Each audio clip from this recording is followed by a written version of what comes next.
അയ്യോ, എന്തു പറ്റി? ആ മുറിവുണ്ടല്ലോ. ഞാനിങ്ങോട്ട് നടന്നു വന്നപ്പോൾ പട്ടിയെടുത്ത് ഇങ്ങോട്ട് ചാടി. മാറിയതുകൊണ്ട് കടി കിട്ടിയില്ല, പക്ഷെ മാന്തിയിട്ടുണ്ട്. മുറിവ് നന്നായി സോപ്പിട്ട് കഴുകണം. പൈപ്പ് എവിടെയെന്ന് നോക്കാം. കടിച്ചില്ലല്ലോ, മാന്തിയിട്ടല്ലേ ഉള്ളൂ. വാ, എന്തായാലും കഴുകണം. ആ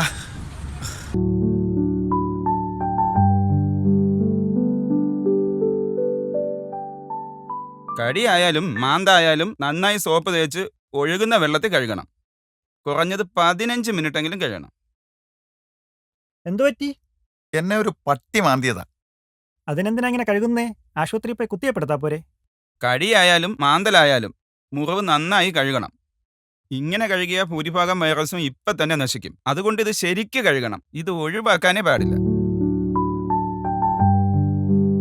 ഇനി നമുക്ക് ആശുപത്രിയിൽ പോയി വാക്സിൻ എടുക്കാം.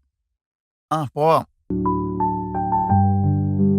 പട്ടി, പൂച്ച, വന്യമൃഗങ്ങൾ എന്നിവ കടിക്കുകയോ മാന്തുകയോ ചെയ്താൽ ഉടനെ ടാപ്പ് തുറന്നു വെച്ചോ ബക്കറ്റിൽ വെള്ളമെടുത്ത കപ്പുകൊണ്ട് കോരിയൊഴിച്ചോ സോപ്പ് ഉപയോഗിച്ച് കുറഞ്ഞത് 15 മിനിറ്റ് കഴുകിയ ശേഷം അടുത്തുള്ള ആശുപത്രിയിലെത്തി പ്രതിരോധ കുത്തിവയ്പ്പുകൾ എടുക്കുക. ഡോക്ടറുടെ നിർദ്ദേശാനുസരണം ആവശ്യമെങ്കിൽ ഇമ്മ്യൂണോഗ്ലോബുലിനും എടുക്കണം. ഓർക്കുക, മുറിവ് കഴുകുന്നത് വളരെ പ്രധാനമാണ്. വാക്സിനേഷൻ എല്ലാ ഡോസുകളും കൃത്യസമയത്ത് എടുക്കുകയും വേണം. പേവിഷബാധ ഉണ്ടായാൽ ചികിത്സയില്ല. മരണത്തിൽ നിന്നും രക്ഷപ്പെടുത്താനും കഴിയില്ല.